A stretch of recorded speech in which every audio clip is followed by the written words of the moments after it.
بسم الله الرحمن الرحيم الحمد لله رب العالمين والعاقبة للمتقين والصلاة والسلام على سيدنا محمد وعلى آله وأصحابه أجمعين أما بعد وعن أبي سعيد الخدري رضي الله تعالى عنه قال قال رسول الله صلى الله عليه وسلم والذي نفسي بيده لا تقوم الساعة حتى تكلم السباع الإنس۔ نبی کریم صلی اللہ علیہ وسلم کا ارشاد ہے، قسم اس ذات کی جس کے قبضے میں میری جان ہے، لا تقوم الساعة، قیامت قائم نہیں ہوگی یہاں تک کہ ایسا وقت آئے گا کہ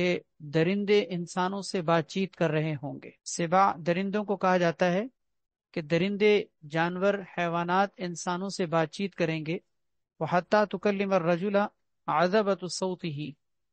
اور یہاں تک کہ انسان سے اس کے کوڑے کا، اس کے چابک کا پھندنا یعنی کنارہ، وہ بھی انسان سے بات کرے گا۔ وَشِرَاكُ نَعْلِهِ، اور اس کے جوتے کا تسمہ بھی انسان سے بات کرے گا۔ وَيُخْبِرَهُ فَخِذُهُ بِمَا أَحْدَثَ أَهْلُهُ بَعْدَهُ، اور اس کی ران بھی اس کو بتائے گی اور اس سے بات چیت کرے گی، بما، اس چیز کے بارے میں جو اس کے جانے کے بعد اس کے گھر والوں نے کیا تھا،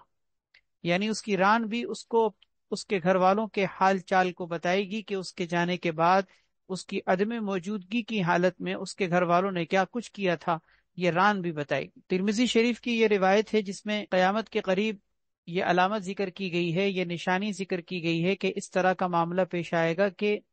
جانور بھی انسان سے بات کریں گے اور جمادات بھی انسان سے بات کریں گے۔ جانور میں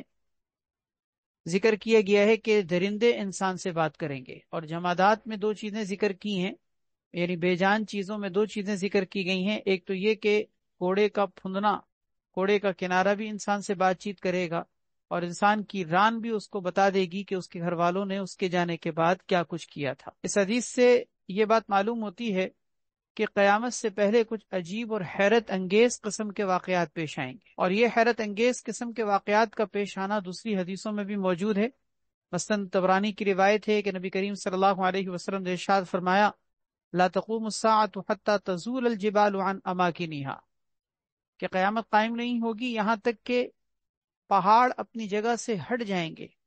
وَتَرَوْنَ الْأُمُورَ الْعِظَامَ الَّتِي لَمْ تَكُونُوا تَرَوْنَهَا، اور تم ایسے بڑے بڑے قسم کے واقعات دیکھو گے جن کو تم نے پہلے کبھی بھی نہیں دیکھا ہوگا، یعنی کچھ حیرت انگیز قسم کے واقعات قیامت سے پہلے پیش آنے لگیں گے۔ اسی طرح ملتی جلتی ایک اور حدیث اور بھی ہے کہ جس میں آپ صلی اللہ علیہ وسلم نے فرمایا کہ لن یکون ذالک حتی ترون امورا یتفاقم شانها فی انفسکم، کہ یہ آپ نے جو دجال کے بارے میں مختلف باتیں ذکر کی تھیں، ان کے بعد آپ نے ارشاد فرمایا کہ یہ ساری چیزیں اس وقت تک نہیں ہوں گی یہاں تک کہ تم ایسے امور اور واقعات دیکھو گے اپنی آنکھوں سے جو تمہارے نزدیک بہت بڑے ہوں گے، اور تم ان کے بارے میں ایک دوسرے سے آپس میں دریافت کرو گے، پوچھو گے، سوالات کرو گے کہ کیا نبی کریم صلی اللہ علیہ وسلم نے اس کے بارے میں کچھ فرمایا ہے۔ آپس میں تم پوچھنے لگو گے کہ اس طرح کی حیرت انگیز بات جو پیش آ رہی ہے، کیا نبی کریم صلی اللہ علیہ وسلم کے فرامین میں اس حوالے سے کچھ ملتا ہے؟ تو معلوم یہ ہوا کہ حیرت انگیز قسم کے واقعات پیش آئیں گے۔ حیرت انگیز واقعات کے پیش آنے میں جو یہاں حدیث کے اندر چیزیں ذکر کی گئی ہیں وہ دو چیزیں ہیں، حیوانات کا اور جمادات کا بھی انسان سے بات کرنا۔ اب یہ دونوں چیزیں اگر دیکھی جائیں تو ظاہری طور پر عقل اور قیاس کے مطابق نہیں کہ انسان سے بات چیت جانور کیسے کریں گے، اور بے جان جمادات قسم کی چیزیں انسان سے کیسے محو گفتگو ہوں گی، یہ بات کچھ حیرت انگیز طور پر ہے۔ اس کے دو مطلب ذکر کیے گئے، ایک مطلب تو یہ ہے کہ حقیقی معنی ہی اس سے مراد ہے کہ واقعتاً یہ سب کچھ حیرت انگیز طور پر ہوگا کہ جانور بھی انسان سے بات کر رہے ہوں گے، بے جان قسم کی چیز بھی انسان سے گفتگو کر رہی ہوں گی، یہ حیرت انگیز واقعات کے طور پر ہوگا۔ اور دوسرا مطلب اس کا یہ ہے کہ اس سے مراد مادیت کا عروج ہے، ٹیکنالوجی کی ترقی ہے، جس کو ہم آرٹیفیشل انٹیلیجنس کہہ سکتے ہیں، کہ ایسی حیرت انگیز دنیا میں ترقی ہوگی کہ لوگ اس طرح کی مادیت پر محنت کر کے ان کے اندر کام لے رہے ہوں گے کہ روبوٹک جیسی دنیا ہوگی کہ جس کے اندر مختلف قسم کی ایسی چیزوں سے بھی انسان کی گفتگو ہوگی کہ جس میں کبھی ماضی کے اندر گفتگو کرنے کا تصور نہیں تھا، جیسے جانوروں سے بات چیت کرنا، یا اسی طریقے سے جو ہے وہ بے جان قسم کی چیزوں کا انسان سے گفتگو کرنا۔ اس وقت بھی ہمارے معاشرے کے اندر اگر ہم دیکھیں تو کیمروں کی صورت میں، ہڈن کیمروں کی صورت میں مختلف قسم کی چیزیں واچ کی جا رہی ہوتی ہیں، ان کو ریکارڈ کیا جا رہا ہوتا ہے، اور ان کو بعد میں ڈیٹا کی صورت میں دیکھا جا سکتا ہے، اس کو منتقل کیا جا سکتا ہے۔ کسی جگہ کی ویڈیو بننے کے بعد اس جگہ پر انسان کیا کچھ ہوا وہ سب کچھ سن سکتا ہے، گویا کہ وہاں پر لگے ہوئے کیمرے بعد میں آنے والوں کو بتا سکتے ہیں کہ یہاں پر کیا کچھ ہوا ہے۔ تو یہ آرٹیفیشل قسم کی انٹیلیجنس یا ایسی مصنوعی ذہانت سے متعلق چیزیں ہیں جس پر دنیا اس وقت بھی آپ کو پتا ہے کہ محنت کر رہی ہے، اور آئندہ جا کر یہ محنت کس کس شکل میں دنیا کے اندر رونما ہوگی اللہ ہی بہتر جانتا ہے۔ بہرحال یہ دونوں مطلب ہو سکتے ہیں۔ پہلا معنی کہ حقیقی مطلب اس کا مراد ہے کہ جانور انسان سے گفتگو کریں گے، بے جان قسم کی چیزیں انسان سے گفتگو کریں گی، اور دوسرا مطلب یہ ہے کہ جانور یا بے جان قسم کی چیزوں کے گفتگو کرنے کا مطلب مادیت کا عروج ہے، ترقی ہے، ٹیکنالوجی کے میدان میں لوگوں کا آگے بڑھنا اور ترقی کرنا ہے، اور مصنوعی ذہانت قسم کی چیزیں ہیں کہ جس پر لوگ اتنی زیادہ ترقی کر جائیں گے کہ اس طرح کی چیزوں میں وہ بنا کر ان سے بات چیت ان کی ہو رہی ہو۔ بہرحال اگر اب پہلا معنی لیں کہ اس سے حقیقی معنی مراد ہے، تب بھی اس میں کوئی حیرت انگیز بات نہیں ہے، کیونکہ جانور کا انسان سے بات کرنا اگرچہ ظاہری عقل اور قیاس کے مطابق نہیں، لیکن قرب قیامت کے قریب اس طرح کے واقعات کا پیش آنا تو دور کی بات، خود نبی کریم صلی اللہ علیہ وسلم کی احادیث میں اس طرح کے واقعات موجود ہیں کہ جس میں جانوروں کا انسان سے گفتگو کرنا ذکر کیا گیا ہے۔ مثال کے طور پر خود بخاری شریف کے اندر یہ واقعہ موجود ہے کہ حضرت ابو ہریرہ رضی اللہ عنہ فرماتے ہیں کہ ایک دفعہ نبی کریم صلی اللہ علیہ وسلم صبح کی نماز پڑھا کر لوگوں کی طرف متوجہ ہوئے۔ آپ نے فرمایا کہ ایک شخص گائے کو ہانک رہا تھا، اس کو چلا رہا تھا، کہ اتنے میں چلاتے چلاتے وہ تھک گیا، اور تھکنے کے بعد اسی پر سوار ہو گیا۔ اب جب اس نے اس گائے کو، اس جانور کو چلانے کے لیے مارا تو گائے کہنے لگی کہ انا لم نخلق لہذا، کہ ہم لوگ اس کام کے لیے نہیں پیدا کیے گئے کہ ہم پر تم سواری کرو، ہم لوگ تو کھیتی باڑی کے لیے پیدا کیے گئے ہیں۔ تو یہ جب آپ نے بات سنائی تو لوگوں نے حیرت سے کہا کہ سبحان اللہ، بقرۃ تکلم، یا رسول اللہ بڑی حیرت کی بات ہے کہ ایک گائے بات چیت کرنے لگی۔ آپ صلی اللہ علیہ وسلم نے فرمایا کہ ہاں، فإنی أؤمن بہذا انا و ابو بکر و عمر، آپ نے فرمایا کہ میں اس پر ایمان لایا اور حضرت ابوبکر صدیق اور عمر فاروق اس پر ایمان لائے۔ حالانکہ وہ دونوں موجود نہیں تھے، لیکن آپ صلی اللہ علیہ وسلم نے فرمایا میں خود بھی اس کو مانتا ہوں، اور حضرات شیخین یعنی سیدنا صدیق اکبر اور عمر فاروق رضی اللہ تعالیٰ عنہما بھی اس کو مانتے ہیں۔ اسی طرح کا ایک اور واقعہ وہ بھی بخاری کے اندر موجود ہے کہ آپ صلی اللہ علیہ وسلم نے فرمایا کہ ایک دفعہ کوئی شخص اپنی بکریوں کے ریوڑ میں موجود تھا کہ اتنے میں ایک بھیڑیا آیا اور حملہ کر کے ایک بکری کو لے کے چلتا بنا۔ وہ جو چرواہا تھا اس نے دیکھا تو اس کا پیچھا کیا، اور جا کر اس بکری کو اس نے بھیڑیے سے چھڑا لیا، چھین لیا۔ بھیڑیے نے جب اپنی بکری کو اور اپنے شکار کو اس طرح سے ہاتھ سے جاتے ہوئے دیکھا تو اس نے ناکام ہو کر کہیں کھڑے ہو کر کنارے پر اس نے یہ بات کہی کہ حادث تنقصتہا منی، یہ بکری آج تو تم نے مجھ سے چھڑا لی ہے، لیکن یہ بتاؤ کہ اس بکری کو آج تو تم نے مجھ سے بچایا، لیکن یوم السبع، درندوں کے دن، اس کا کوئی میرے علاوہ کوئی چرواہا نہیں ہوگا، اس وقت اس کو کون چھڑائے گا؟ یعنی یہ بھیڑیے نے بات کہی کہ درندے کو اس دن کون بچائے گا جب اس کے لیے یعنی بکریوں کے لیے میرے علاوہ کوئی چرواہا نہیں ہوگا، یعنی کوئی دیکھنے بھالنے والا نہیں ہوگا۔ لوگوں نے پھر عرض کیا یا رسول اللہ، سبحان اللہ، ذئب یتکلم، کہ عجیب بات ہے کہ یہ ایک بھیڑیا بات چیت کر رہا تھا۔ آپ نے فرمایا کہ ہاں، میں بھی اس پر ایمان رکھتا ہوں، اور حضرت ابوبکر صدیق اور عمر فاروق رضی اللہ تعالیٰ عنہما بھی اس پر ایمان رکھتے ہیں، حالانکہ وہ دونوں موجود نہیں تھے، لیکن آپ نے فرمایا کہ وہ بھی اس کو مانتے ہیں۔ تو معلوم یہ ہوا کہ اس طرح کے واقعے عہد نبوی کے اندر آپ صلی اللہ علیہ وسلم نے خود بیان فرمائے کہ اس طرح کے واقعات پیش آ چکے۔ تو یہ واقعات تو پیش پہلے بھی آ چکے ہیں، قیامت کے قریب اس طرح کے واقعات میں اور زیادہ اضافہ ہو۔ اگلی حدیث ہے حضرت ابو قتادہ رضی اللہ تعالیٰ عنہ سے مروی ہے کہ نبی کریم صلی اللہ علیہ وسلم نے ارشاد فرمایا، الآیات بعد المئتین، نشانیاں 2 سال کے بعد 200 سال کے بعد پیش آئیں گی. الآیات نشانیاں یعنی قیامت کی بڑی بڑی علامتیں، بعد المئتین 200 سال کے بعد پیش آئیں گی. ابن ماجہ کی یہ روایت ہے. اس میں پہلی بات تو یہ سمجھنے کی ہے کہ یہ جو الآیات کا لفظ ذکر کیا گیا ہے کہ الآیات بعد المئتین یعنی نشانیاں، اس میں الآیات سے مراد مطلقاً نشانی نہیں بلکہ قیامت کی بڑی علامتیں مراد ہیں.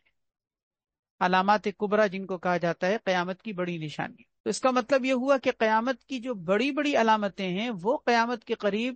200 سال کے بعد واقع ہوں. 200 سال کے بعد. اور بڑی نشانیوں کے بارے میں یہ بات سمجھ لیجئے، آگے ویسے اس کی تفصیل آئے گی کہ بڑی نشانیوں کا مطلب ہے کہ حضرت مہدی علیہ الرضوان کے ظہور سے لے کر قیامت تک کی ساری جتنی نشانیاں ہیں وہ سب قیامت کی بڑی علامتیں کہلاتی. قیامت کی بڑی علامتیں جن کو علامات کبریٰ کہا جاتا ہے، ان کی ابتدا ہوتی ہے ظہور مہدی سے. حضرت مہدی علیہ الرضوان کا جو ظہور ہوگا اس کے بعد پے در پہ مسلسل دوسری علامات ظاہر ہوں گی، یعنی دجال کا خروج، حضرت عیسیٰ علیہ الصلوۃ والسلام کا نزول، اس کے بعد پھر دجال کا قتل، پھر یاجوج ماجوج کا خروج، پھر اس کے بعد مغرب سے سورج کا طلوع ہونا، دابت الارض زمین سے چوپائے کا نکلنا. یہ قیامت کی بڑی بڑی علامتیں جو اگلے باب کے اندر آ رہی ہیں، ان بڑی بڑی علامتوں کا جو ظہور ہوگا اور اس کی جو ابتدا ہوگی وہ 200 سال کے بعد. دوسری بات اس حدیث کے اندر یہ سمجھیے کہ 200 سال سے کیا مراد ہے. پہلی بات تو یہ ہو گئی کہ آیات سے کیا مراد ہے. میں نے عرض کر دی کہ بڑی بڑی نشانیاں اس سے مراد ہیں. اور 200 سال کا مطلب یہ ہے کہ 200 سال بعثت سے لے کر 200 سال. بعثت کا مطلب یعنی حضور اکرم صلی اللہ علیہ وسلم جب مبعوث ہوئے تھے اور آپ کو نبوت ملی تھی اس وقت سے پھر 200 سال. بعض رات نے کہا نہیں، ہجرت کے وقت سے 200 سال. بعض رات نے ذکر کیا ہے کہ نہیں، وفات کے وقت سے 200 سال. بعض رات نے چوتھا قول یہ ذکر کیا ہے کہ جب آپ نے یہ خبر دی تھی، جس وقت آپ یہ بات بیان فرما رہے تھے، اس وقت سے لے کے 200 سال. یہ چاروں اقوال ذکر کیے گئے ہیں، لیکن پانچواں قول اس کے اندر جو راجح ہے، جو اکثر علماء نے لیا ہے، وہ یہ کہ 200 سال کا مطلب 1000 سال کے بعد آنے والے 200 سال. 1000 سال کے بعد جو ہیں وہ 200 سال جو آئیں گے وہ 200 سال مراد ہے. وہ ہے کہ اس کی ابتدا 1000 سال کے گزرنے کے بعد ہے، کہ جب آپ صلی اللہ علیہ وسلم کی امت محمدیہ کے 1000 سال پورے ہو جائیں گے تو اس کے بعد 200 سال گزرنے کے بعد قیامت کی بڑی بڑی علامتوں کا ظہور شروع ہو جائے گا. تو اس حوالے سے اگر دیکھا جائے تو اس کا مطلب پھر یہ بنے گا کہ 200 سال کے ساتھ اگر ہم 1000 سال ملا دیں تو کل 1200 سال بنتے ہیں. تو 1200 سال کا مطلب یہ ہوگا کہ 1200 سال جب اس امت کے پورے ہو جائیں گے اور 1200 سال اس امت پر گزر جائیں گے تو اس کے بعد قیامت کی بڑی بڑی نشانیاں جو ہیں وہ ظاہر ہونا شروع ہو جائیں گی. اس سے پہلے چھوٹی چھوٹی نشانیاں ظاہر ہو چکی ہوں گی، اس کے بعد پھر بڑی بڑی نشانیاں ظاہر ہونا شروع ہو جائیں گی قیامت کا. یعنی گویا کہ قیامت کا وقت قریب سے قریب تر ہوتا چلا جائے گا. اب یہ بات جو سامنے رکھ کے اگر دیکھی جائے حدیث کو تو پھر اس صورت پہ اشکال یہ پیدا ہوتا ہے کہ 200 سال اگر ہم 1000 سال کے بعد بھی لیں تو 1200 سال تو گزر چکے ہیں، لیکن ابھی تک اس امت کے اندر بڑی علامات کا ظہور تو نہیں ہوا. تو اس کا جواب یہ ہے کہ دیکھیں 200 سال کے بعد ان کا ظہور ہونا شروع تو ہوگا، لیکن اس کے ظہور سے پہلے نشانیوں کے بننے کے حالات پیدا ہونے لگیں گے. جیسے کہ حضرت مہدی علیہ الرضوان کے بارے میں یہ بات ہم پیچھے پڑ چکے ہیں کہ انتہائی قسم و پرسی کی حالت میں، مسلمانوں کے اوپر ہونے والے مظالم کی حالت میں، جب دنیا کے اندر ظلم و ستم بھرا ہوا ہوگا اور دنیا ظلم سے بھری ہوئی ہوگی، اس وقت دنیا کے ظلم سے بھرے ہوئے ہونے کی حالت میں حضرت مہدی علیہ الرضوان ظاہر ہوں گے. اس کا مطلب یہ ہوا کہ 200 سال یعنی 1200 سال، 1000 سال اس میں ایڈ کر لیں تو 1200 سال کے بعد اب اس طرح کے امت کے اوپر اور مسلمانوں کے اوپر مظالم کے حالات پیدا ہونا شروع تو ہو گئے ہیں، جس کو ہم خود محسوس کر سکتے ہیں کہ دنیا کے اندر 1-2 صدی سے کس طرح کے حالات چل رہے ہیں. مسلمان پوری دنیا کے اندر کس طرح مظلومیت کے اندر زندگی گزار رہے ہیں، اور مسلمانوں کی خلافت عثمانیہ بھی ان سے چلی گئی ان 200 سال کے اندر، اور اسی طریقے سے مسلمانوں کے اوپر دنیا کے مختلف خطوں میں ایسے حالات اور ایسے مظالم کے معاملات پیدا ہو چکے ہیں کہ اب محسوس یہ ہو رہا ہے کہ حضرت مہدی علیہ رضوان کا ظہور شاید بہت زیادہ قریب ہو چکا ہے، اور ہم اس ظہور مہدی کے بہت زیادہ قریب پہنچ چکے ہیں۔ کچھ نہیں کہا جا سکتا کہ حضرت مہدی علیہ رضوان چند سالوں کے اندر دنیا کے اندر ظاہر ہو جائے، تو اس کا مطلب یہ ہوا کہ وہی 1200 سال کے بعد حالات پیدا ہونا شروع ہوئے، اور حضرت مہدی علیہ رضوان کے ظہور کا وقت قریب آ گیا ہے، اور حضرت مہدی علیہ رضوان کے ظاہر ہونے کے بعد ان کے بعد آنے والی مزید علامتیں یہ کوئی پوری ہونے میں اب دن باقی نہیں رہ گئے۔ اب کچھ نہیں کہا جا سکتا کہ یہ سب چیزیں کب پوری ہوں۔ تو اس کا مطلب یہ ہوا کہ ہم قیامت کے بہت قریب پہنچ چکے ہیں۔ اس حدیث سے یہ بات معلوم ہوئی کہ الآیات بعد المئتین کے بڑی بڑی نشانیوں کا ظہور،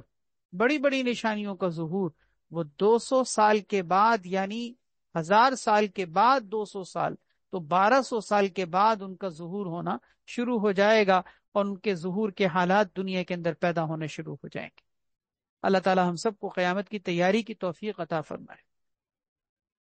اگلی حدیث ہے حضرت ثوبان رضی اللہ تعالیٰ عنہ سے مروی ہے کہ نبی کریم صلی اللہ علیہ وسلم نے ارشاد فرمایا، اذا رأیتم الرایات السود، جب تم کالے جھنڈوں کو دیکھو کہ وہ خراسان کی جانب سے آ رہے ہیں، فأتوها، تو تم ان کالے جھنڈوں میں آ کے شریک ہو جاؤ، شامل ہو جاؤ۔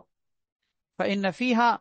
خلیفۃ اللہ المہدی، اس لیے کہ اس کے اندر اللہ کے خلیفہ مہدی علیہ الرضوان ہو۔ مسند احمد کے اندر یہ روایت موجود ہے، اور اس حدیث سے یہ بات معلوم ہوتی ہے کہ آپ صلی اللہ علیہ وسلم نے اس میں کالے جھنڈوں کی پیشن گوئی فرمائی ہے کہ جو خراسان کی جانب سے آئیں گے، اور اس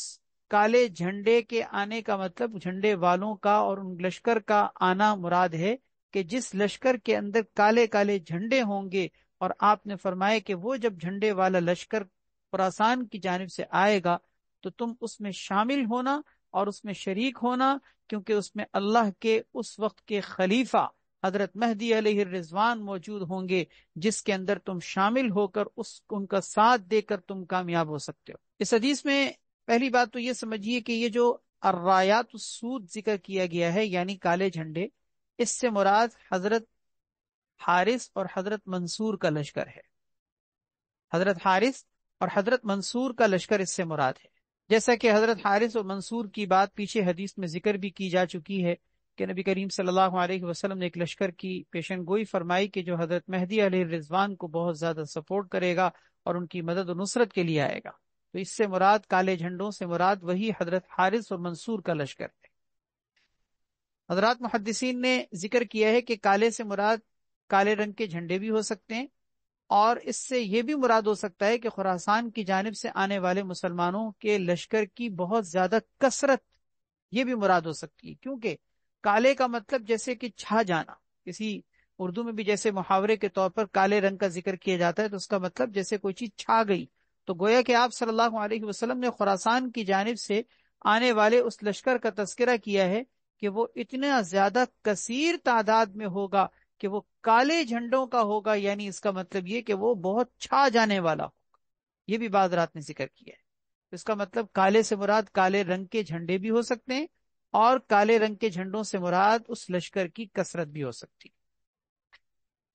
ایک بات تو یہ ہو گئی۔ دوسری بات یہ کہ اس کے اندر یہ جو کہا گیا ہے کہ فإن فیہا خلیفۃ اللہ المہدی، کہ اس لشکر کے اندر حضرت مہدی ہوں گے، اللہ کے خلیفہ حضرت مہدی علیہ الرضوان ہوں گے۔ اس میں حضرت مہدی سے کیا مراد ہے؟ اگر ہم اس سے حضرت مہدی علیہ الرضوان سے مہدی کا مطلب ہدایت یافتہ یعنی لغوی معنی لیں، پھر تو اس میں کوئی اشکال نہیں کہ خراسان کی جانب سے آنے والا کوئی بھی لشکر مراد ہو سکتا ہے جس میں اللہ کے خلیفہ یعنی ہدایت یافتہ کوئی ایسے نیک شخص ہوں گے جن کو اللہ کی طرف سے صحیح راستے کی رہنمائی اور ہدایت دی گئی ہوگی۔ تو اس میں تو پھر کوئی اشکال کی بات نہیں کہ حضرت مہدی علیہ الرضوان، یعنی اس کا مطلب یہ کہ حضرت مہدی یعنی ہدایت یافتہ اس لشکر کے اندر موجود ہوں گے۔ لیکن دوسرا معنی اس کا اگر ہم یہ لیں، یعنی حضرت مہدی سے مراد وہی مخصوص شخصیت جس کا ہم گزشتہ حدیثوں میں تذکرہ پڑھ چکے ہیں کہ وہ اللہ کے خلیفہ جو حضرت مہدی علیہ رضوان قرب قیامت میں ایک بہت بڑی علامت کے طور پر ظاہر ہوں گے، اگر ہم اس سے حضرت مہدی علیہ رضوان سے وہ شخصیت مراد لیں تو اس صورت میں پھر سوال یہ پیدا ہوتا ہے اور اشکال یہ پیدا ہوتا ہے کہ ہم پیچھے حدیثوں میں پڑھ چکے ہیں کہ ان کا ظہور تو حرم مکہ میں ہوگا، مدینہ طیبہ میں ان کی پیدائش ہوگی، ظہور ان کا مکہ مکرمہ میں ہوگا اور خانہ کعبہ کے سامنے ان کے ہاتھ پر لوگ بیعت کریں گے۔ اس کا مطلب تو پھر یہ اشکال کی بات یہ ہے کہ ان کا تذکرہ تو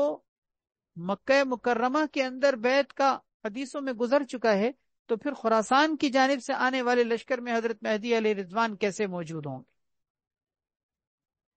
یہ ایک سوال ہے جو اس حدیث میں بظاہر پیدا ہوتا ہے، لیکن حضرات محدثین نے اس کا جواب یہ دیا ہے کہ حضرت مہدی علیہ رضوان کا اس لشکر میں موجود ہونے کا مطلب اپنی شخصیت کے ساتھ موجود ہونا نہیں، بلکہ ان کی نصرت کا موجود ہونا ہے۔ یعنی حضرت مہدی علیہ رضوان اس لشکر کے اندر موجود ہوں گے کا مطلب اس لشکر میں ان کی نصرت موجود ہوگی، ان کی نصرت اور مدد موجود ہوگی، ان کے ساتھ تعاون کرنے کا جذبہ موجود ہوگا کہ وہ لشکر والے جو جا رہے ہوں گے حضرت مہدی علیہ رضوان کی طرف، وہ اس جذبے سے جائیں گے کہ ہم ان کی مدد کریں، ہم ان کی نصرت کریں، ہم ان کی طاقت اور قوت میں جا کر جو ہے شامل ہوں اور ان کو سپورٹ کریں اور ان کے ساتھ مل کر جہاد کریں۔ تو گویا کہ اس لشکر میں حضرت مہدی کے ہونے کا مطلب ان کی ذات اور شخصیت کا موجود ہونا نہیں، بلکہ ان کی نصرت کا موجود ہونا ہے۔ تو اس صورت میں بھی ظاہر ہے کہ پھر کوئی اشکال کی بات نہیں، اس لیے کہ فإن فیہا خلیفۃ اللہ کے جو کہا گیا کہ اس کے اندر اللہ کے خلیفہ حضرت مہدی ہوں گے، اس کا مطلب اللہ کے خلیفہ مہدی علیہ رضوان کی مدد و نصرت موجود۔ یہ معنی مراد لینے کی صورت میں پھر کوئی اشکال اس لیے نہیں کیونکہ پیچھے حدیث میں یہ بات گزر چکی ہے کہ حارث و منصور نام کے دو شخص ہوں گے جو خراسان کی جانب سے ان کی مدد و نصرت کے لیے آئیں گے اور ان کو سپورٹ کر رہے ہیں۔ وعن ابی اسحاق قال قال علی رضی اللہ تعالی عنہ ونظر الی ابنہ الحسن، حضرت ابو اسحاق رحم اللہ فرماتے ہیں کہ حضرت علی رضی اللہ تعالیٰ عنہ نے ایک دفعہ اپنے بیٹے حضرت حسن رضی اللہ تعالیٰ عنہ کی طرف دیکھا اور فرمایا کہ ان ابنی ھذا سید کما سماہ رسول اللہ صلی اللہ علیہ وسلم، کہ میرا یہ بیٹا سردار ہے، میرا یہ بیٹا سردار ہے جیسا کہ اس کا نام نبی کریم صلی اللہ علیہ وسلم نے رکھا ہے۔ وَسَيَخْرُجُ مِنْ صُلْبِهِ رَجُلٌ، اور ان قریب اس کی صلب سے، اس کی اولاد اور نسل میں سے ایک ایسا شخص نکلے گا، یعنی ایک ایسا شخص پیدا ہوگا یسمى باسم نبیکم، جس کا نام تمہارے نبی کے نام پر رکھا جائے گا۔ یعنی جس طرح حضور صلی اللہ علیہ وسلم کا نام ہے محمد اور احمد ہے، اسی طریقے سے اس شخص کا نام بھی آپ کے نام کی طرح ہوگا۔ یشبہہ فی الخلق ولا یشبہہ فی الخلق، وہ آپ صلی اللہ علیہ وسلم کے مشابہ ہوگا اخلاق اور اوصاف کے اعتبار سے، ولا یشبہہ فی الخلق، اور خلقت اور حیت میں اور صورت میں وہ آپ کے مشابہ نہیں ہوگا۔ ثم ذکر قصۃ یملأ الارض عدلا، اور اس کے بعد پھر انہوں نے وہی قصہ ذکر کیا ہے جو پیچھے بھی گزرا ہے کہ وہ شخص جو ہے وہ زمین کو ایسے ہی عدل و انصاف سے بھر دے گا جیسے کہ وہ اس سے پہلے دنیا کی زمین ظلم سے اور ستم سے اور فساد سے بھری ہوئی ہو۔ مراد اس سے حضرت مہدی علیہ رضوان ہیں، اور اس حدیث سے یہ بات معلوم ہوئی کہ وہ حضرت حسن رضی اللہ تعالیٰ عنہ کی اولاد میں سے ہوں گے، کیونکہ اس حدیث میں یہ بات واضح طور پر موجود ہے کہ حضرت علی رضی اللہ تعالیٰ عنہ نے اپنے بیٹے حضرت حسن رضی اللہ تعالیٰ عنہ کی طرف دیکھ کر یہ فرمایا تھا کہ وَسَيَخْرُجُ مِنْ صُلْبِهِ، کہ ان کی صلب اور ان کی نسل و ذریت میں ایک ایسا شخص پیدا ہوگا کہ جس کا نام تمہارے نبی کے نام کی طرح ہوگا، یعنی حضرت مہدی علیہ رضوان پیدا ہو۔ تو اس سے کیا معلوم ہوا کہ وہ حضرت حسن رضی اللہ تعالیٰ عنہ کی اولاد میں سے۔ اب اس حدیث سے تو یہ بات معلوم ہوتی ہے کہ حضرت مہدی علیہ رضوان حسنی ہوں گے، یعنی حضرت حسن رضی اللہ تعالیٰ عنہ کی اولاد میں سے ہوں گے، لیکن بعض روایات سے ان کا حسینی ہونا بھی مذکور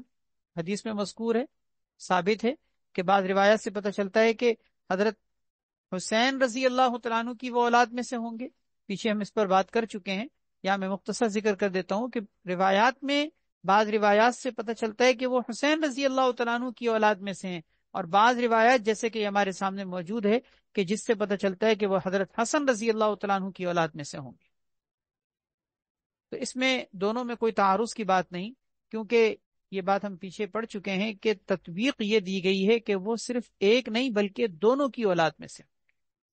دونوں کی اولاد میں سے، اور والد کی جانب سے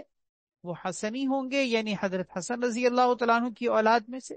اور والدہ کی جانب سے وہ حسینی ہوں گے یعنی حضرت حسین رضی اللہ تعالیٰ عنہ کی اولاد میں سے۔ اور یہ جو تطبیق دی گئی ہے یہ کوئی صرف تعویلی تطبیق نہیں ہے، اجتہادی تطبیق نہیں ہے، بلکہ نص اور روایت سے ثابت ہے۔ چنانچہ یہ بات خود حدیث میں موجود ہے، طبرانی کے اندر یہ بات موجود ہے، روایت موجود ہے کہ نبی کریم صلی اللہ علیہ وسلم نے اپنی وفات کے وقت میں، دنیا سے جانے کے وقت میں، آپ نے اپنی بیٹی یعنی خاتون جنت حضرت فاطمۃ الزہرا رضی اللہ تعالیٰ عنہ کو تسلی دیتے ہوئے فرمایا تھا کہ والذی بعثنی بالحق ان منہما مہدیہ ہذہ الامہ، آپ نے فرمایا قسم اس ذات کی جس نے مجھے حق کے ساتھ بھیجا ہے، حق کے ساتھ مبعوث کیا ہے، حضرت مہدی علیہ الرضوان اس امت کے جو ہیں وہ ان دونوں میں سے پیدا ہوں، ان دونوں۔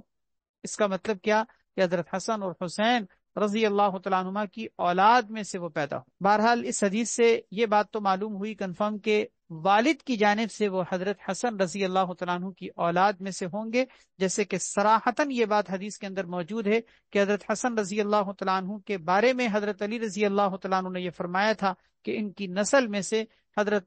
مہدی علیہ الرضوان پیدا ہوں۔ اس سے شیعوں کے اس نظریے کی تردید ہوتی ہے جو وہ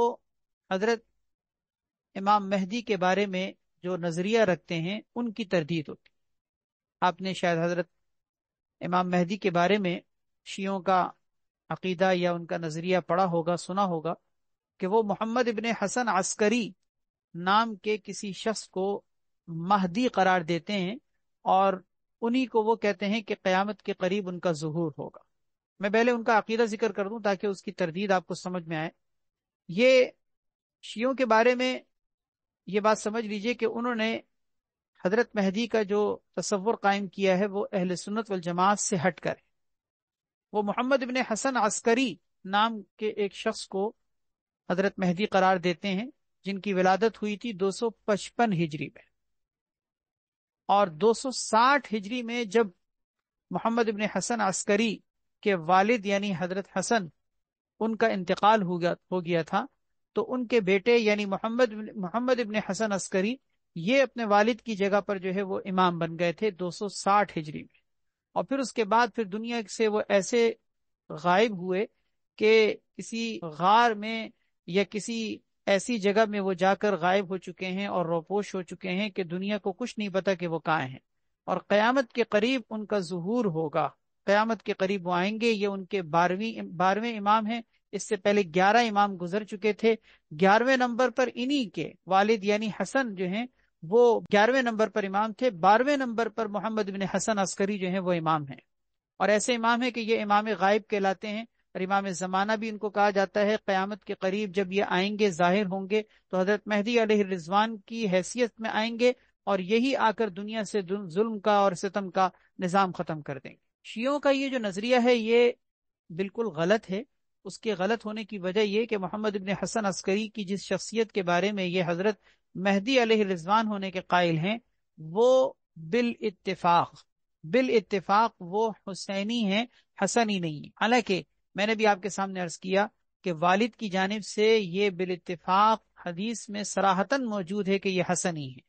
تو شیعوں کا وہ نظریہ درست نہیں ہو سکتا کہ محمد ابن حسن عسکری کو وہ جو کہتے ہیں کہ مہدی ہیں وہ کیسے ہو سکتے ہیں، اس لیے کہ ایک تو وہ حسینی ہے، حسنی نہیں، دوسرا یہ کہ ان کا نام محمد تو ہے لیکن والد کا نام ان کا حسن ہے، جیسے کہ میں نے بھی عرض کیا کہ ان کے والد کا نام تھا محمد ابن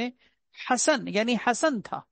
تو محمد ابن حسن سے پتہ چلتا ہے کہ ان کے والد تو حسن ہیں، جبکہ حضرت مہدی علیہ رضوان کے والد کا نام حضور کے والد کے نام کی طرح ہو یعنی عبداللہ ہوگا۔ تیسری بات یہ ہے کہ حضرت مہدی علیہ رضوان کے بارے میں تو حدیثوں میں صراحتاً یہ بات موجود ہے کہ ان کا کون سا زمانہ ہوگا، ان کا حلیہ کیا ہوگا، ان کے ظہور کا وقت کیا ہوگا، کس جگہ وہ پیدا ہوں گے، بیعت کہاں پر لیں گے، ان کا قد کاٹ کیا ہوگا، ان کے حلیہ اور اوصاف کی، رنگت کی، ہر چیز کی تفصیل حدیث میں موجود ہے، یہ ساری چیزوں میں مماثلت محمد ابن حسن عسکری کو حاصل نہیں ہے. لہذا حضرت مہدی علیہ رضوان کے بارے میں یہ کہنا کہ وہ محمد ابن حسن عسکری ہوں گے، یہ احادیث اور روایات کے، نبی کریم صلی اللہ علیہ وسلم کی تعلیمات کے اور اجماع امت کے خلاف. اور اس میں غور بھی تو کیا جائے کہ آپ دیکھیں ایک ایسی شخصیت کے جو دنیا سے ایسی غائب ہوئی کہ پتہ ہی نہیں کہ وہ کہاں ہے، اور پھر وہ آ کر حضرت مہدی علیہ رضوان کے روپ میں دنیا کے اندر ظاہر ہوں گے. احادیث میں تو اس طرح کی کوئی بات موجود نہیں. حدیثوں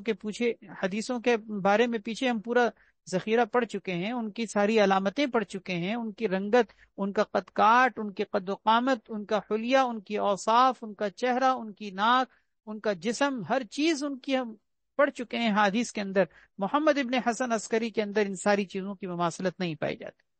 لہذا شیعوں کا جو نظریہ ہے اس حدیث سے معلوم ہوا کہ اس نظریے کی کوئی حیثیت نہیں. اب اس حدیث کے اندر آخر میں ایک جملہ کہا گیا ہے کہ یشبہہ فی الخلق ولا یشبہہ فی الخلق، کہ اخلاق اور اوصاف میں تو وہ ان کے مشابہ ہوں گے نبی کریم صلی اللہ علیہ وسلم کے، لیکن خلقت اور صورت میں نہیں ہوں. یہاں یہ سمجھ لینا چاہیے کہ اس میں یہ جو کہا گیا ہے کہ خلقت میں اور صورت میں وہ حضور صلی اللہ علیہ وسلم کے مشابہ نہیں ہوں گے، اس کا مطلب یہاں جو نفی کی گئی ہے یہ کلی مشابہت کی نفی کی گئی ہے، کہ کلی طور پر بالکل حضور صلی اللہ علیہ وسلم کے مشابہ ہونا ایسا نہیں ہوگا. یہ مطلب نہیں ہے کہ بالکل ہی مشابہت نہیں ہوگی، کیونکہ یہ بات تو حدیثوں میں موجود ہے کہ حضرت مہدی علیہ رضوان کے اندر بھی بہت سے ایسے اوصاف ذکر کیے گئے ہیں جو بالکل حضور صلی اللہ علیہ وسلم کی طرح ہیں. مثال کے طور پر پیچھے حدیثوں میں ہم نے یہ بات پڑھی ہے کہ حضرت مہدی علیہ رضوان کی آنکھیں سرمگی ہوں گی، یعنی بغیر سرما لگائے محسوس ہوگا کہ سرما لگا ہوا ہے. بےعینی ہی یہی صفت حضور صلی اللہ علیہ وسلم کے اوصاف میں بھی ذکر کی گئی ہے. اسی طرح ایک صفت یہ ذکر کی گئی ہے حضرت مہدی علیہ رضوان کے بارے میں کہ ان کی ناک لمبی اور باریک ہوگی. تو ناک کا لمبا اور باریک ہونا بےعینی ہی یہی صفت حضور صلی اللہ علیہ وسلم کی بھی ذکر کی گئی. اسی طرح حضرت مہدی علیہ رضوان کا قد جو ہے وہ میانے درجے کا ہوگا، متوسط درجے کا قد ہوگا، یہی چیز حضور صلی اللہ علیہ وسلم کی بھی ذکر کی گئی. داڑھی کا گھنا ہونا یہ حضرت مہدی علیہ رضوان کے اوصاف میں بھی ذکر کیا گیا ہے، اور یہی چیز حضور اکرم صلی اللہ علیہ وسلم کے بارے میں بھی ذکر کی گئی. چہرے کا چمکتا اور دمکتا ہوا ہونا حضرت مہدی علیہ رضوان کے بارے میں بھی ذکر کیا گیا ہے، اور بےعینی ہی یہی وصف حضور صلی اللہ علیہ وسلم کا بھی حدیثوں کے اندر موجود ہے. خلاصہ یہ کہ مشابہت جزئی طور پر تو ہے، البتہ کلی طور پر مشابہت نہیں ہوگی. تو نفی سے مراد مشابہت کلیہ کی نفی ہے، جزیہ مشابہت کی نفی مراد نہیں. اگلی حدیث ہے حضرت جابر بن عبداللہ رضی اللہ تعالیٰ عنہ سے مروی ہے، فقد الجراد فی سنۃ من سنی عمر التي توفی فیہا. حضرت جابر بن عبداللہ رضی اللہ تعالیٰ عنہ سے مروی ہے، فرماتے ہیں کہ ٹڈی گم ہو گئی حضرت عمر رضی اللہ تعالیٰ عنہ کے وفات سے پہلے، ان کی خلافت کے سالوں میں، ان کی امارت کے سالوں میں، جب وہ خلیفہ تھے، امیر المومنین تھے، تو ان کے زمانے میں ٹڈی جو ہے وہ گم ہو گئی. گم ہونے کا مطلب یعنی ٹڈی بالکل نظر نہیں آ رہی تھی، کہ ٹڈی کا کوئی وجود ہی کہیں نہیں مل رہا تھا مدینہ طیبہ کے اندر. فقد الجراد فی سنۃ من سنی عمر، ٹڈی گم ہو گئی حضرت عمر رضی اللہ تعالیٰ عنہ کے خلافت کے سالوں میں سے کسی سال میں، التی توفی فیہا، جس میں ان کا انتقال ہوا ہے. تو حضرت عمر رضی اللہ تعالیٰ عنہ کے خلافت کے زمانے میں ٹڈی کا کوئی وجود دیکھنے کو نہیں مل رہا تھا. فاہتم بذالک ہما شدیدا، حضرت عمر رضی اللہ تعالیٰ عنہ جو ہے اس کی وجہ سے شدید فکر مند ہو گئے. اہتم ہم سے ہے، ہم کے معنی فکر اور اندیشے کے آتے ہیں. حضرت عمر رضی اللہ تعالیٰ عنہ کو اس بارے میں شدید غم اور شدید فکر لاحق ہو گئی. آگے اس کی وجہ آ رہی ہے کہ ان کو کیوں فکر پیدا ہوئی تھی. فبعث الى اليمن راکبا، انہوں نے یمن کی طرف ایک سوار کو بھیجا. وراکبا الى العراق، ایک سوار کو انہوں نے عراق کی طرف بھیجا. وراکبا الى الشام، اور ایک سوار کو انہوں نے شام کی طرف بھیجا. 3 سوار انہوں نے دوڑا دیے، ایک یمن کی جانب، ایک عراق کی جانب، اور ایک شام کی جانب. یسألوا عن الجراد هل اری منہ شیئا، اور مقصد یہ تھا کہ جا کر وہ ذرا دیکھیں اور اس بارے میں ذرا دریافت کریں ٹڈی کے بارے میں، کہ کیا وہاں پر کوئی ٹڈی وغیرہ وہاں پر بھی نظر آتی ہے یا نہیں آتی؟ مدینہ طیبہ کے اندر تو نہیں نظر آ رہی، لیکن کیا شام میں، عراق میں، یمن میں، کیا وہاں پر بھی اس کا کوئی وجود نظر آ رہا ہے یا نہیں؟ فَأَتَاهُ الرَّاكِبُ الَّذِي مِنْ قِبَلِ الْيَمَنِ، تو وہ جو سوار یمن کی جانب سے آیا تو وہ اپنے ساتھ ایک مٹھی لے کر آیا، فَنَثَرَهَا بَيْنَ يَدَيْهِ، اور اس مٹھی کو لا کر اس نے سامنے بکھیر دیا۔ حضرت عمر رضی اللہ تعالیٰ عنہ نے اس ٹڈیوں کو جب دیکھا کہ وہ مٹھی میں ٹڈی لے کر آیا تھا اور لا کر حضرت عمر رضی اللہ تعالیٰ عنہ کے سامنے بکھیر دیا، حضرت عمر رضی اللہ تعالیٰ عنہ نے اس ٹڈیوں کو جب دیکھا تو کبرا، تکبیر کہی، یعنی خوشی میں تکبیر کہی اور اللہ اکبر کہہ کر اللہ کی بڑائی بیان کی، اور پھر اس کی وجہ بیان فرمائی کہ میں کیوں پریشان ہوا تھا اور ان ٹڈیوں کو دیکھ کر میں کیوں خوش ہوا ہوں۔ اس کی وجہ یہ کہ میں نے نبی کریم صلی اللہ علیہ وسلم کو فرماتے ہوئے سنا ہے، ان اللہ عز وجل خلق الف امت، اللہ تبارک و تعالی نے 1000 امتیں پیدا کی ہیں۔ امتوں سے مراد جماعت، یعنی مخلوقات کی جماعتیں۔ اللہ تعالیٰ نے 1000 جماعتیں امت کی پیدا کی ہیں، 600 منہا فی البحر، ان 1000 میں سے 600 تو بحری ہیں، یعنی سمندری ہیں، سمندری مخلوقات ہیں، و400 فی البر، اور 400 ان میں سے ایسی ہیں جو بر یعنی خشکی کے اندر رہنے والی ہیں۔ تو 400 بری ہیں اور 600 بحری ہیں۔ اس کے بعد فرمایا فَإِنَّ أَوَّلَ هَلَاكِ هَذِهِ الْأُمَّةِ الْجَرَادُ، بس بے شک اس امت کی پہلی ہلاکت، یعنی ان جماعتوں میں سب سے پہلی امت جو دنیا سے ختم ہوگی اور ناپید ہو جائے گی وہ جراد ہوگی، یعنی ٹڈی۔ سب سے پہلے گویا کہ جراد جو ٹڈیاں ہیں ان کی جماعت دنیا سے ختم ہو جائے گی۔ فَإِذَا هَلَكَتِ الْجَرَادُ تَتَابَعَتِ الْأُمَمْ، جب ٹڈیاں ہلاک ہو جائیں اور ٹڈیاں ختم ہو جائیں تو پھر تتابعت الامم، دوسری امتیں، دوسری جماعتیں بھی پے در پہ مسلسل ختم ہونے کی طرف چل پڑیں، یعنی ایک ایک کر کے دوسری امتیں بھی ختم ہونے لگیں۔ کا نظام السلکی، جیسا کہ لڑی کا ایک ہار ہوتا ہے، اس کے موتی جب ایک گرتا ہے تو پھر دوسرا موتی اس کے پیچھے آتا ہے، پھر تیسرا موتی اس کے پیچھے آتا ہے، اور تیزی سے مسلسل یکے بعد دیگرے وہ موتی گرنے لگ جاتے ہیں۔ اسی طریقے سے گویا کہ یہ امتیں جو 1000 امتیں دنیا کے اندر اللہ تعالیٰ نے بحری اور بری طور پر رکھی ہیں، ان میں جب ٹڈی ہلاک ہوگی تو پھر دیگر امتیں بھی اسی طرح سے ہلاک ہونا شروع ہو جائیں۔ اس حدیث سے پہلی بات تو یہ معلوم ہوئی کہ ٹڈیوں کا دنیا سے ختم ہو جانا یہ بھی قیامت کی علامتوں میں سے ایک علامت ہے، اور اس علامت کو بھی اگر ہم اپنے موجودہ زمانے کے اعتبار سے دیکھیں تو یہ علامت بھی ہمیں پوری ہوتی ہوئی نظر آتی ہے، اس لیے کہ ٹڈی کا دنیا کے اندر پہلے بہت کثرت سے وجود ہوا کرتا تھا، ٹڈی دل آیا کرتے تھے اور کھیت کے کھیت صاف کر جایا کرتے تھے۔ یہ ٹڈی دل جو پہلے جتنی کثرت سے ہوتے تھے، اب دنیا کے اندر اتنی کثرت سے ٹڈی دل کا وجود باقی نہیں رہا۔ ایک بات تو یہ سمجھ میں آ گئی۔ دوسری بات اس میں یہ سمجھنے کی ہے کہ حضرت عمر رضی اللہ تعالیٰ عنہ نے جب قیامت کی اس علامت کو محسوس کیا کہ انہیں مدینہ طیبہ کے اندر جب ٹڈی نظر نہیں آئی تو وہ پریشان ہو گئے۔ ان کی فکر کا اس حدیث سے پتہ چلتا ہے کہ وہ کتنے فکر مند ہوئے کہ 3 سوار انہوں نے 3 مختلف مقامات کی طرف دوڑائے، یمن کی جانب، عراق کی جانب، شام کی جانب۔ اس سے کیا معلوم ہوا کہ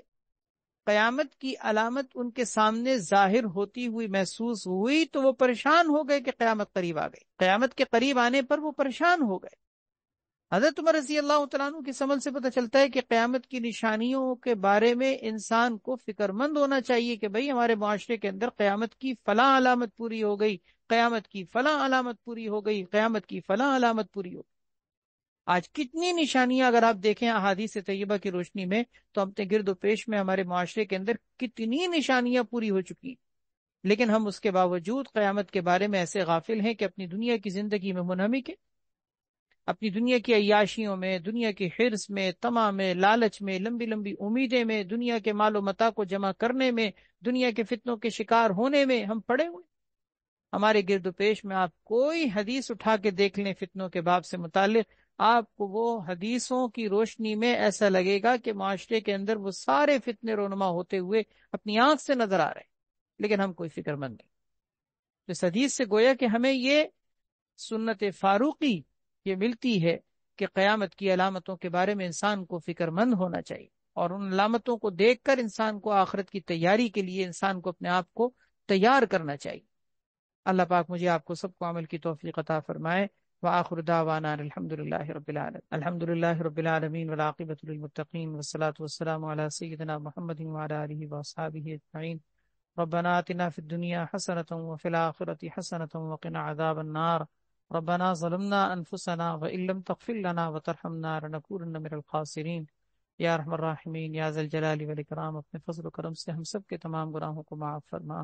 یا اللہ ہمارے ڈھکے چھپے خفیہ علانیہ ظاہری باطنی ہر طرح کے گناہوں سے درگزر فرما،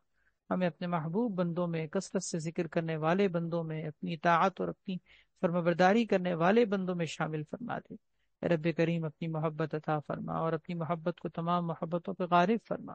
ہر طرح کے شرور و فتن سے، بیماریوں سے، تکلیفوں سے، آفات و بلیات سے ہم سب کی حفاظت فرما۔